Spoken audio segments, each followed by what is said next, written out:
Well, we have three wonderful presentations, lots of ideas, and so now we open to the floor for the Q&A and the Q&A session again. And before you raise a question, and you identify yourself, I like a short question, no long comment, because we more discussions. First question? Yeah. Oh, yeah.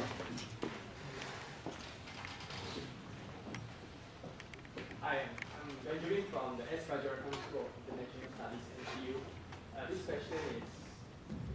This question is from Mr. Ngiam, as well as subsequently the two speakers from here in China.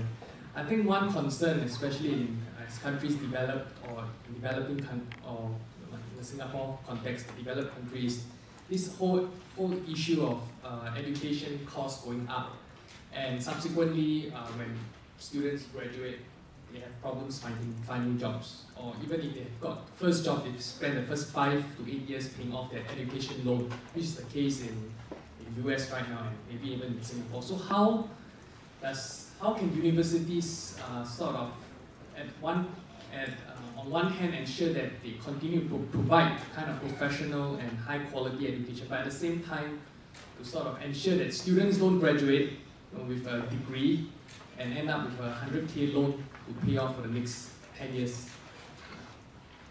I think it's a very good question. I want to add to this question as a chairman, and particularly China, also India.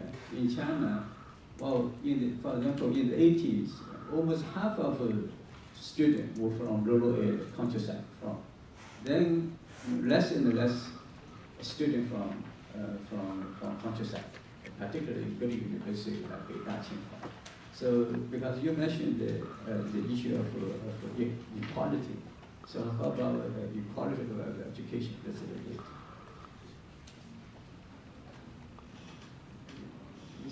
Yeah. You want to answer first? I would say that we are a price taker.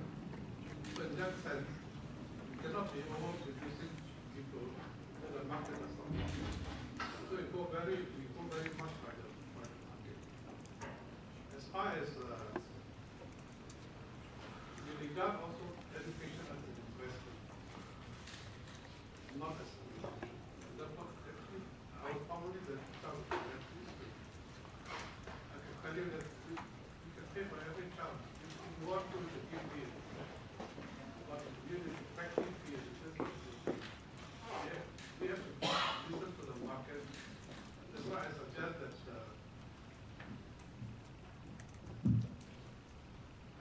that our board of trustees here, in fact, once a year, we should talk to all the professors and professors.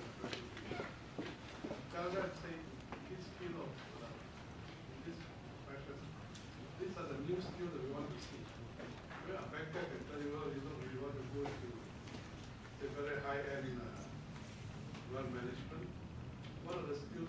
So I think that it's up to the faculty professors to move with the demand of the marketplace. And don't just stick to, of course, you teach a basic, but the premium must come from the market. And I'm told that, actually I went to Harvard for 1 year. I was told that the board of trustees of Harvard, they don't only raise money for Harvard, but also have the right, twice a year they spend the time with a weekend with all the major faculty professors. Telling the professors, look, this particular field of engineering, this is the skill that we want. The market is asking you. Therefore, you better upgrade your course or change your curriculum just to meet the market. That's what I was saying. We are price takers. The moment we teach people with the wrong skill, you'll show up within months. So I think this is my answer. In a way, if you listen carefully to the market, there is you cannot be cannot go too far wrong. In fact, my Professor Chang Tao-Soon, former president of, he used to be engineering professor. So I used to do manpower planning. I was a manpower planner for roads. And then even engineering, we can work out well, we want so many jobs to attract the people coming in. I want the sector. There we want to train, say 1,000 engineers, 5,000 polytechnics, 10,000 engineers. Then one day he got mad at me and said, please don't tell me that. Because civil engineering this year has got a lower enrollment, therefore you should cut down your budget for civil engineering and put more electrical engineering and mechanical engineering. So Thompson told me, he said, look, engineering is engineering. And all even now, say you take a 10-year period, you find that there's no surplus of engineers. So you don't try and micro-manage my side of the story. That means I just train engineers, but you don't tell me you need more mechanical engineers. So he cut me off. I was the planner. I was the paymaster.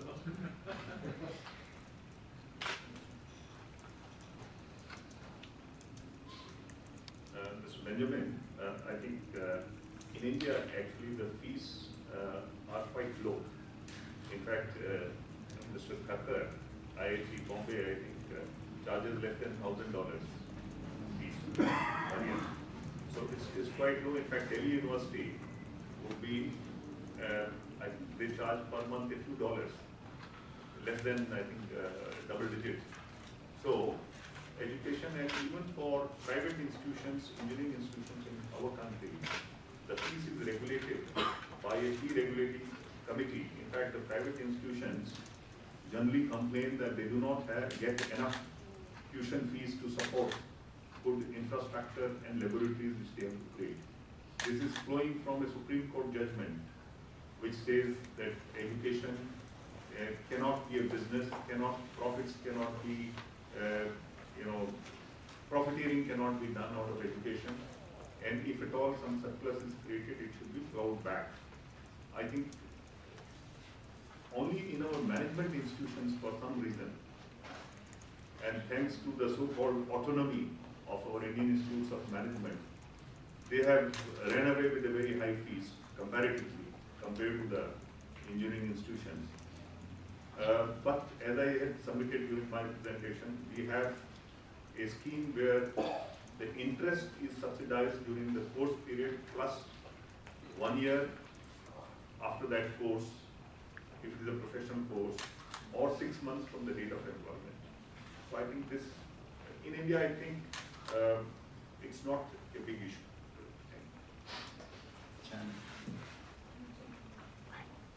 China is different from India and Singapore. India and Singapore, the official language is one of the official languages is English, but in China no. So I think maybe I can bring my meaning in Chinese more better. So 下面我用英文中文说。刚才这个对那个还是老师呢，我觉得提的问题很好。他提到了一个呢，就是这个提到了一个我们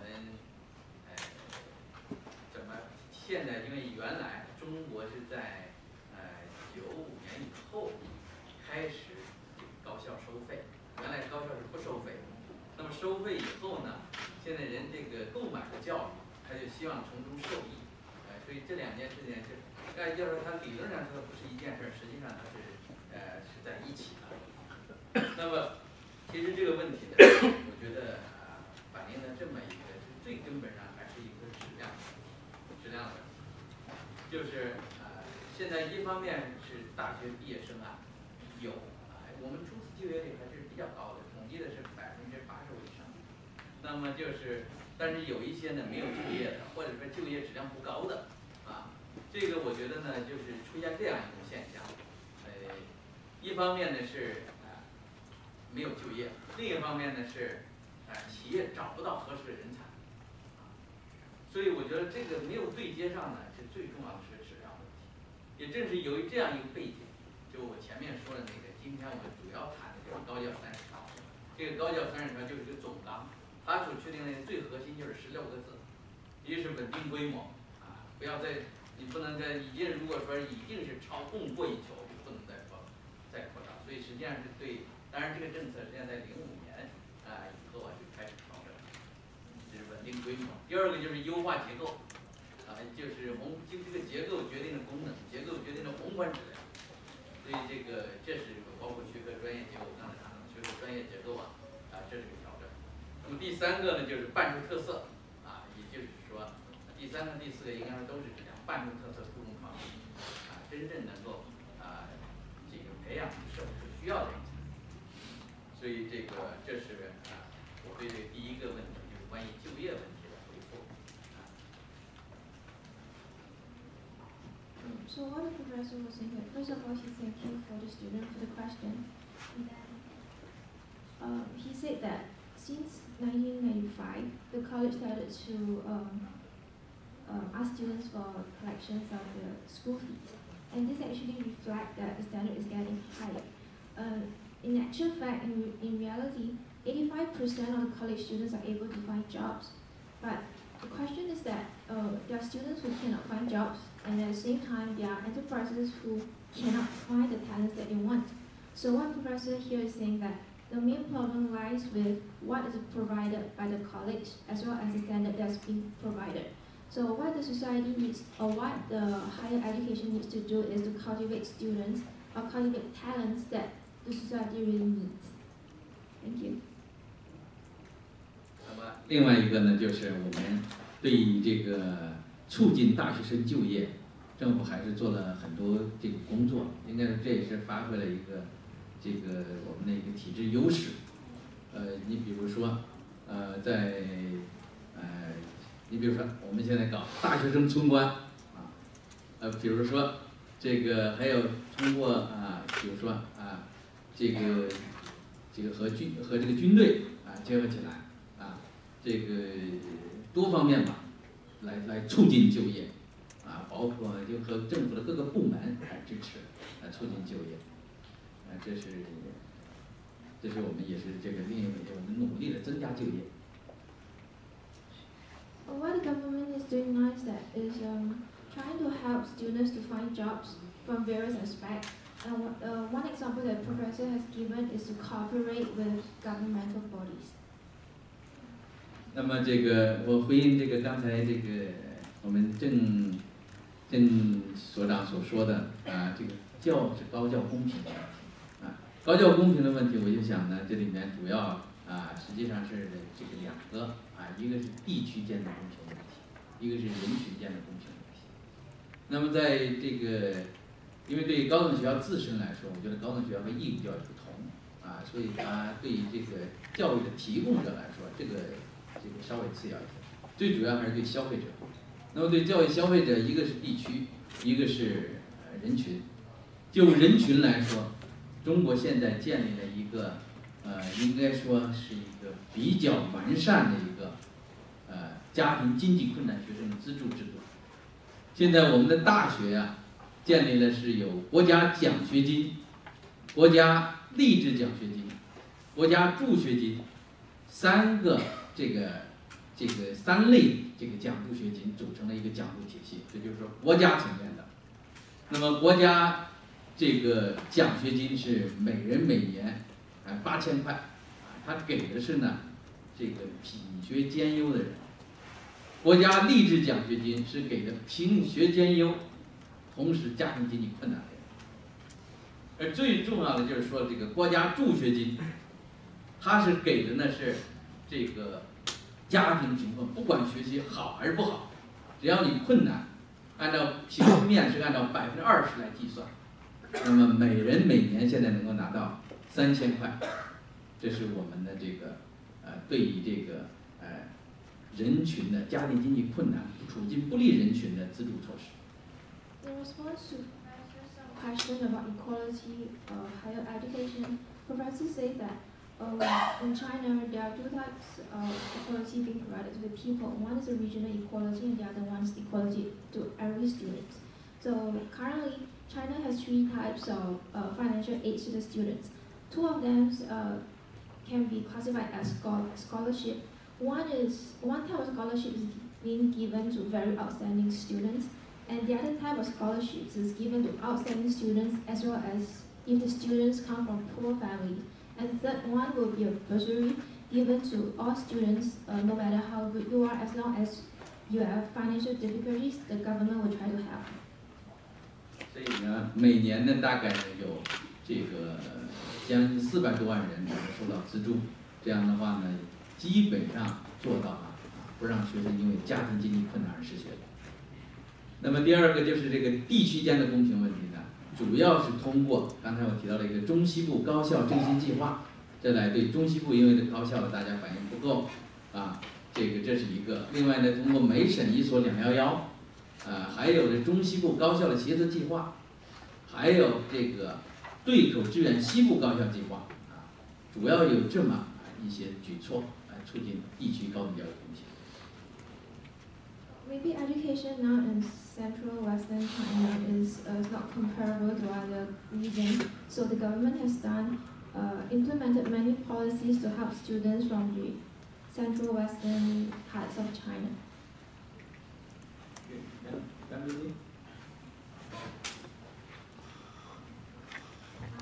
Good morning, thanks all the speakers. My questions are primarily for Mr. Agrawal. My name is Tanvi Ratna. I'm a student at the Lee Kuan Yew School of Public Policy, and I actually formerly worked with Mr. Petroda and the Innovation Council on education reform. So thanks for mentioning my office. And I just have 3 quick questions for you. The first is when you talked about spending increases by the government on education. Could you also talk a little bit about how the spending is utilized? Because majority of it just seems to go into salaries and not much goes into infrastructure building or research.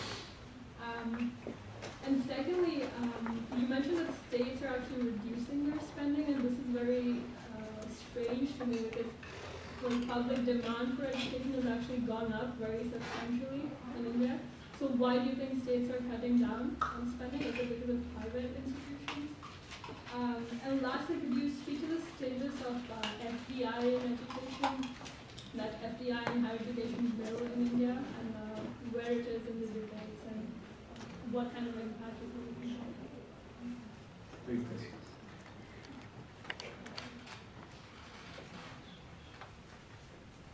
Thank you, Ratnaji, for your queries.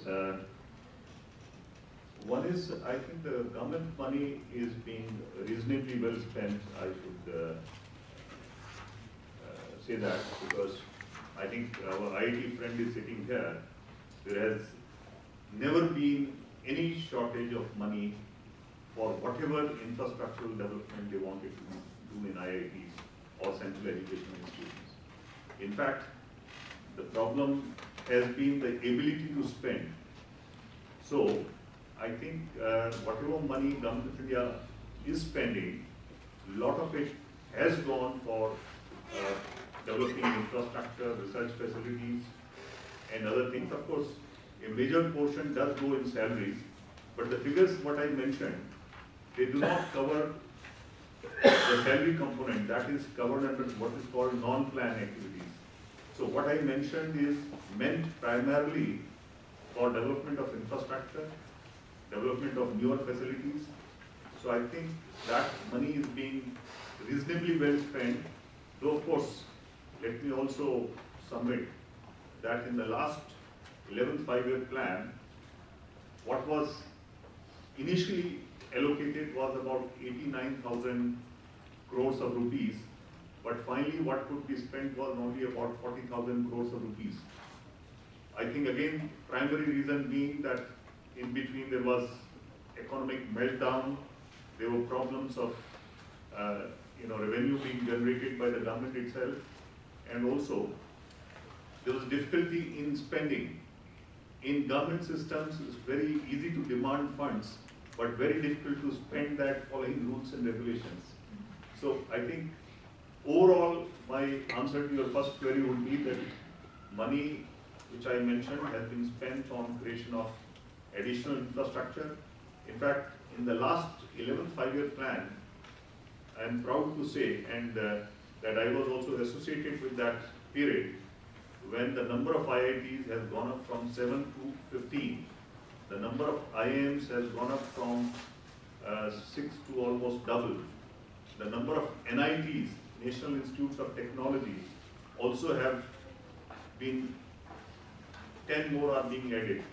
The Indian Institute of Science Education Research, which is on par or on the lines of Indian Institute of Science, 5 new Indian Institute of Science Education Research have been added in the country. And they are all in different phases of working, and even the new IITs, they have started functioning, all of them.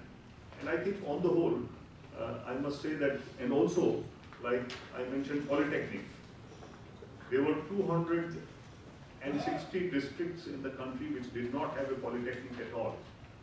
So Government of India gave additional money, about, in rupee terms, about 12 crores of rupees for the state government directly for starting a new polytechnic in the districts which did not have a polytechnic. Your query as to why states are spending less, in absolute terms it has been going up. It's not as if in absolute terms the money spent has gone down. In absolute terms, every state is spending more than what they used to spend earlier on education. But in terms of percentage of their overall budget, it has been coming down. And this has been flagged, and now the Planning Commission, as I said, is devising a special mechanism by which the state governments would be given an incentive by way of federal grants if they spend more on education. So I think this will take care of that. Your third query about FDI in education. In fact, FDI in education, 100% FDI is permitted, has been permitted since the year 2000 itself. So FDI is permitted even today. What is not permitted is a foreign educational institution awarding a degree on Indian soil.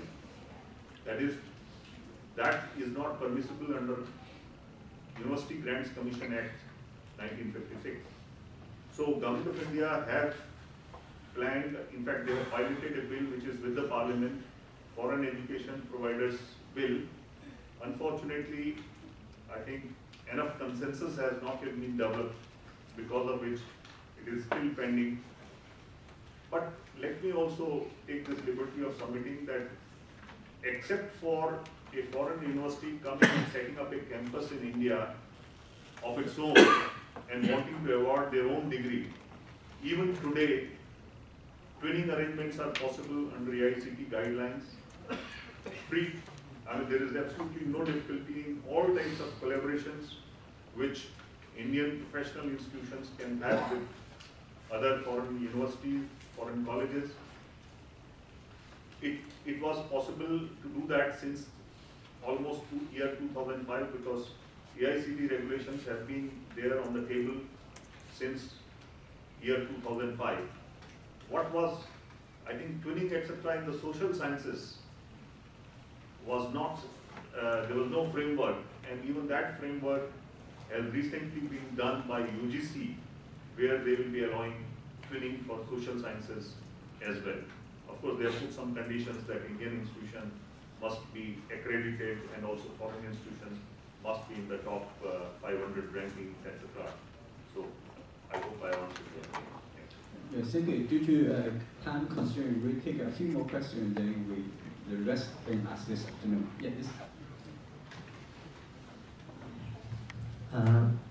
My name is David Cha from Temasek Laboratories in US, and I have one question for Mr. Ngiam and one question for Dr. Yang. The question for Mr. Ngiam is, what is the reason and purpose of Singapore's education reform recently? Because I read on newspaper that Singapore is under education reform. So what's the reason and purpose? And for Dr. Yang is there any education reform for social science study, and how about the level of academic freedom in China? Gentlemen, you have a question, right? Also, then you will speak or answer. No, it's just a small question to Mr. Ngiam. We read your article time to time, not wanted to listen to you so frequently.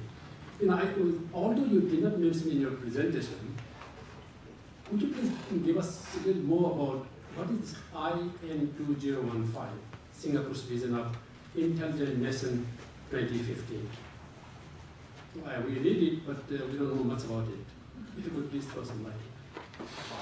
Two questions.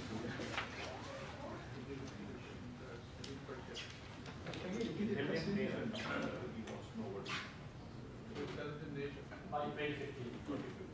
That is our computerization. We want to be network. Intelligent nation. As I have a critic of our program. I told all my friends with the ball that we have an intelligent islands of intelligence. In every ministry has a I say you have yet to develop an intelligent island society. I think they are not beginning to open net of things causing a lot of trouble.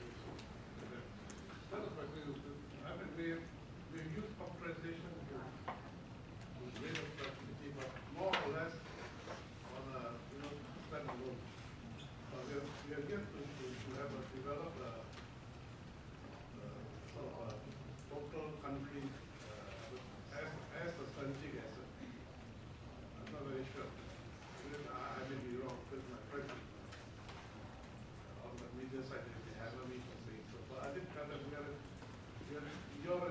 intelligent island one by one, but not total intelligent island. But maybe we are moving towards that. I'm not sure. It's something you got a specialist like me.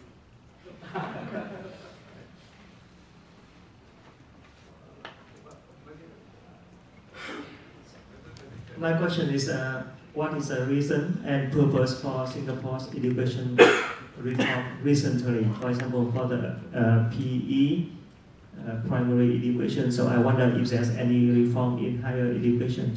But what is the reason and the purpose? Because Singapore education is ranked very high already, but you still do some reforms. And what is the reason and purpose? Why do you want to have reforms as a district? Am I right? Yes, Ali.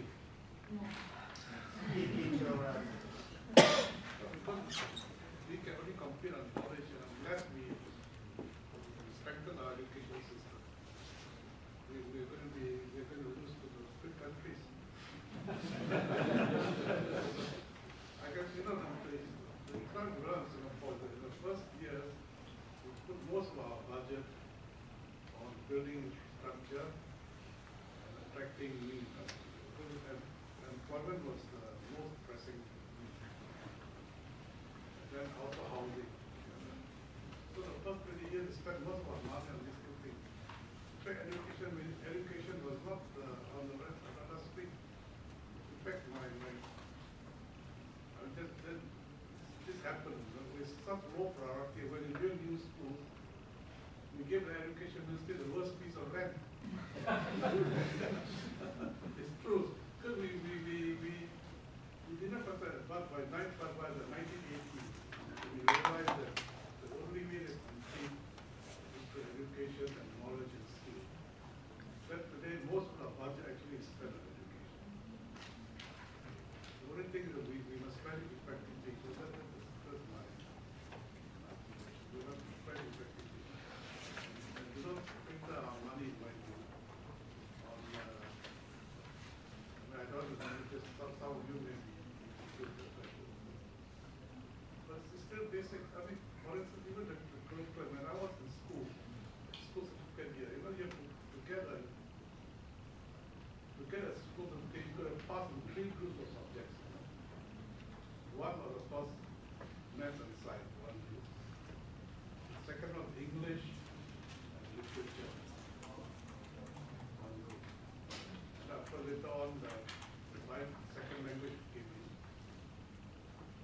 and also then the social sciences, the history, geography is one group. So you have to pass. You have to pass. You have to have a pass in every of the three groups. So they make sure that you are rounded. You are not only an engineering type. You are not only a philosopher. So these social curriculum was a good one. My generation. Unless you can pass in all the three groups, they won't give you a certificate. Of course, you must work well in all the three groups to get a grade one. But I think we have neglected the social sciences. So I don't know whether our university are we doing full circle? I'm not very sure. But that's the way. I think, and I'm asking for my generation. Some of us we learn enough science to become doctors and engineers. So there's nothing wrong with a science education. Although you still study history and geography. But we drop history and geography. Especially history. So we've got no sense of identity when you talk about nation building. Where's the history? There's something we have got to go back. As Mr. Rajaratnam once said, this is Singapore. It mustn't be a country where you know the price of everything and the value of nothing. That's a very telling indictment of a country that you love. The price Singapore is the price of everything and the value of nothing. I hope we don't go there. Thank you. Thank you. 谢谢您的提问。那么我们现在中国现在的思想路线应该说就是解放思想，实事求是。所以这个改革开放以来，我们就确定了这么一个指导这个思想路线。那么大家还记得呢，是在就是78年，我们召开了11届三中全会。那么在三中全会之前，我们有一个关于真理标准的讨论，所以当时呢就提出了实践是检验真理的唯一标准。那么这改革开放30多年来呢，中国的经济社会发展，我认为其中离不开中国社会科学的贡献。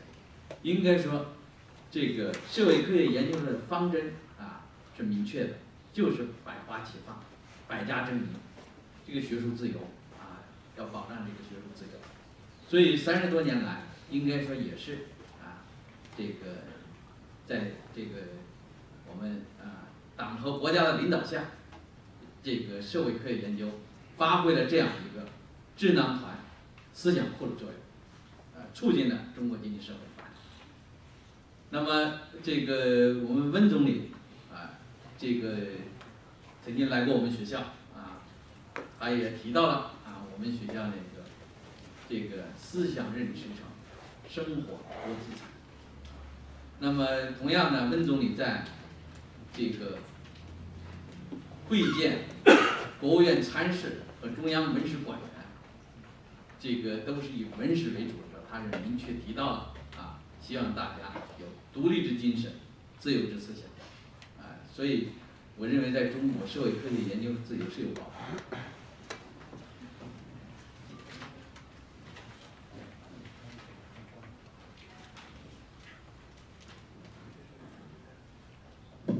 Professor Yang was talking about this academic liberation as well as practical learning. So ever since the year in the year 1978, there was a conference that was being held, and one of the main questions being asked is what is truth. So for the past 30 years of development in China, Professor Yang says that it's mostly due to the help of social sciences. For development in the past 30 years, the social sciences has helped China to develop many think tanks, and this think tanks has helped in the academic liberation as well as the liberation in thinking. So when Premier Wen went to the university for a visit, he did emphasize that the higher education should try to develop independent thinkers. So in Professor Xiang's opinion, there is still a lot of academic liberation as well as academic freedom in China. I think we still have many questions.